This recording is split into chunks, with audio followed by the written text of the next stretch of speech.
Fire sign, Aries, Leo, Sagittarius. Kumusta po kayo guys? Okay, sa fire sign, maraming salamat po sa walang sawang pagsubaybay sa ating pong mga reading. And paalala lang po na ang reading natin ay general reading lamang. So maaari po kayo guys makarelate, maaari rin naman pong hindi.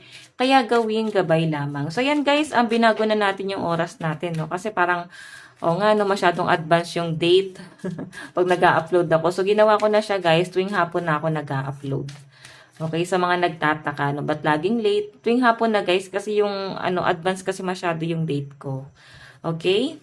So, tignan po natin, fire sign, Aries, Leo, Sagittarius, gabay kapalaran mo. Gabay kapalaran po ni fire sign. Fire sign, gabay kapalaran. So, meron po tayong gain. Okay, yung iba sa inyo guys, sinasabi rito na para bang may pag-i-invest kang gagawin. Okay, yung iba sa inyo guys, pinag-iisipan pa daw mabuti kung itutuloy ba yung mga investment na to or yung mga plano mo like business, fire sign, no? Actually guys, meron naman daw siyang ibubunga. Okay naman daw yung mga plano mo. Okay, yun ang sinasabi dyan. Pero yun nga guys, siguro ayaw mo rin magpadalos-dalos, ayaw mo rin na kung saan lang din mapupunta yung pera mo. So, I think mag-i-invest or isi-save mo talaga yung pera mo. Ayan, tama yan. Iligtas mo yung pera mo. Tingnan natin, fire sign. Meron tayong stop. Break, pause, and stagnation. So, alam nyo guys, pag may nakakapagod na energy na dumarating sa buhay mo or nandun sa sistema mo or sa sitwasyon mo, ang sinasabi rito, itigil mo na hanggat maaga para kahit pa paano guys ay nakakatulong din sa mental health mo, no? Yung paglayo mo sa mga negative, sa mga galit ng mga tao sa paligid mo, is, nakikita ko yung pag-overthink, siguro may depression na nangyari, depression, stress, ganyan, or pwedeng anxiety, or pwedeng sobrang stress lang guys. Ayan, merong nagagalit sa inyo, grabe, no? Grabe yung pag-iisip na tong taong to guys sa inyo. I think hindi rin siya guys makarecover. Hindi siya guys maka-move on sa mga nangyari. Siguro kasi hindi mo na pinatulan. Ayun, tignan mo yung energy mo na pakakalmado, no? Umiwas ka na lang or hindi mo guys pinagtanggol siguro yung sarili mo. Na-stress tuloy sila kasi hindi ka pumatol or iniwasan mo na lang. Hinayaan mo yung galit nila. Minsan guys, ganun yun eh. Pag may mga taong naiinis sa atin, naiinggit, magpatay malisya ka na lang. Diba? Mas lalo silang naiinis pagka wala kang nararamdaman, hindi ka natatamaan sa mga patama nila. Kasi hindi ka naman talaga naapektuhan. Okay, so tignan po natin. Meron tayong promise. Ayan, may nakikita ako rito guys, isang tao na pagdating sa love life mo, na para bang meron siyang gustong ipangako sa inyo. Nakikita ko rin sa kanya guys, yung parang bang gusto niyang ibigay yung stability niya sa inyo. Pag gusto niyang bigyan ka ng assurance sa pinapakita sa akin. I think kahit papano nakakatulog na ng maayos tong taong to. Kahit papano nakaka-recover na siya. Nakakatulong guys yung energy mo sa kanya. Or pwedeng eto ha, yung iba sa inyo guys na in relationship, siguro may tinigil na, meron ng nilimitahan na connection, hindi na siguro nakakabuti, masyado na guys, nakaka-stress, nakaka-drain yung energy ng taong yon. So I think, lilimitahan mo na sa buhay mo itong taong to. Okay, sa pinapakita sa akin. Fire sign, ang lucky number mo is 25, 12, and 28. Tignan natin yung additional message. Kuha lang ng card. Ayan, ito na lang, sige.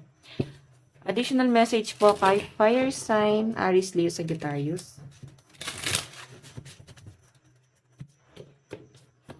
Additional message po. Meron tayong the world. The world. Ayan. So guys, alam mo kahit papano ngayon, makakapagnilay-nilay ka, mararamdaman mo na unti-unting gumagaan yung energy mo. I think may mga nirelease ka na. Tignan mo, temperance, hindi lang guys madali, no? Hindi lang madali na umalis ka dun sa connection nila kasi sobrang na-attach ka talaga. Pero sa pinapakita sa akin, fire sign, unti-unti nang nakakapag-adjust yung energy mo kasi natatanggap mo na. Okay, ito na yung sitwasyon, tatanggapin ko na. Tignan natin, meron tayong the Emperor. Ayan, yung iba sa inyo guys, kung may mga anak kayo, mas nagpo-focus or mas pinagtutuunan mo ng pansin yung mga anak mo, yung family mo, yung connection mo sa mga kaibigan. Pero alam niyo guys, pagdating sa kaibigan, siguro may mga pinipili ka na lang. Okay, ganun yung nakasagap kong energy dito. As in, ka na lang guys, nagsiset ka ng boundary. Okay, nandito tayo guys sa The Hierophant. Kung makikita nyo guys, may mga pinag-iisipan ka rito, may mga pinagdadasal, may mga nire-release, may mga minamanifest. Ganun yung nasasagap kong energy nyo guys. As in, think positive. Alam niyo yung parang nag-exhale, exhale. Tapos habang ginagawa nyo yan guys, nararamdaman mo na parang may aura sa paligid mo na nawawala na. Okay, so ulit-ulitin nyo lang yan guys hanggang sa maging okay ka na. Tignan natin pagdating sa love life mo, fire sign.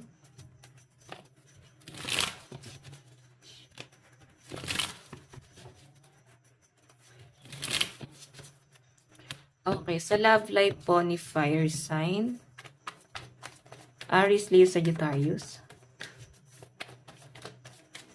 Meron po tayong 10 of Pentacles.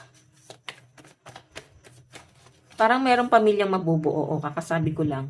Death and revert. Kung may family kayo ng taong to guys, nakikita ko na mukhang nagkakasundo or mabubuo na yung connection yung dalawa guys.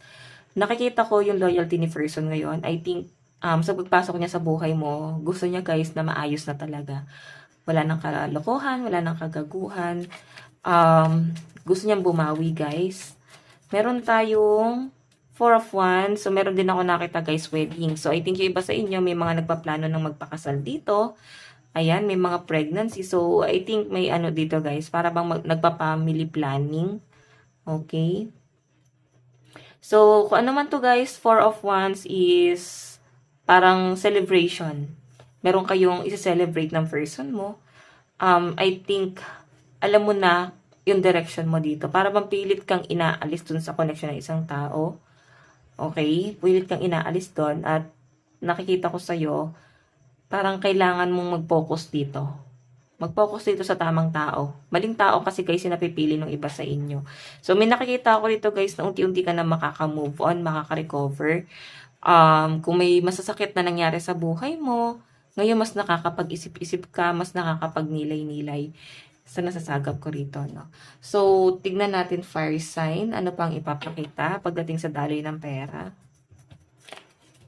Ayan, baka ang kadil po ng mga fire sign is Capricorn, Taurus, Virgo, and Aries, Leo, Sagittarius. Okay. Pagdating sa daloy ng pera po ni fire sign, meron tayong The World. Meron tayong Knight of Pentacles. Meron tayong Page of Swords.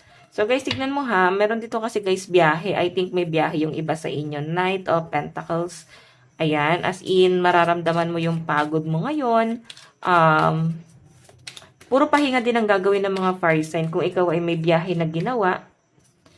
Parang malayo-layo to, no? May flight ka ba? Para bang nasa flight ka ngayon or pwedeng vacation. Knight of Pentacles kasi guys, para bang meron kang wino-workout. So, I think, kukontrolin mo rin dito yung pera mo. Ayun, no? Kasi parang pag win-workout, para bang pag-control sa daloy ng pera. And Page of Swords.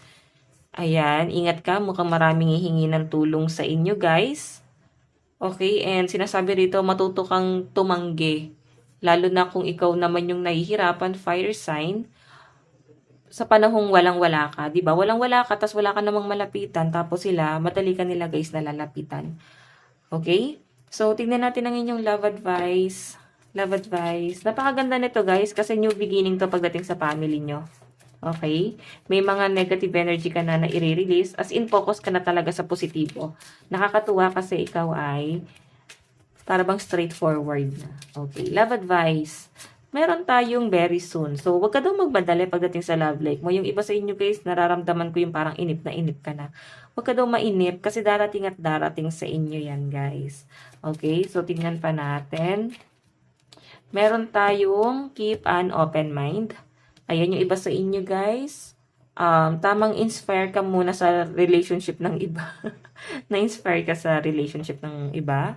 May nakikita ko dito guys na parang kailangan maging open-minded or maaaring merong relationship na hindi nag-work. I think sarado kasi yung isip ng isa eh. Okay, yan o. Tignan mo guys. release your ex. So, kung meron kang past person na iniisip ngayon, baka kailangan mo na siyang i-release, ialis sa sistema mo kasi itong taong to guys, parehas naman kayo guys passionate. Parehas nyo naman guys gusto ang isa't isa. Pero, eto kasi kukunin ko yung card, okay? Gusto niyo naman po yung isa't isa. Ang problema lang guys, merong pang hinahanap. Maaring may kulang dito sa relasyon na to. Yun yung nasa-sense ko. Okay? So, tignan pa natin ang inyong advice. Meron tayong detoxify. So, ayan guys, nakita ko yung pag-aano mo dito. Magre-relax ka talaga. As in, magmamassage, exercise, pwedeng magja-jogging. Basta kung ano man yung mga alam mo is makakapagpa-relax sa'yo, maaring kailangan mong gawin. Okay? And maging conscious ka rin daw guys sa health mo and sa inyong physical appearance. Okay? So guys, ayan, maaring ang kadil nyo rin ay Taurus. Ito lang po ang inyong reading. Hanggang sa muli, God bless and love you all. Thank you.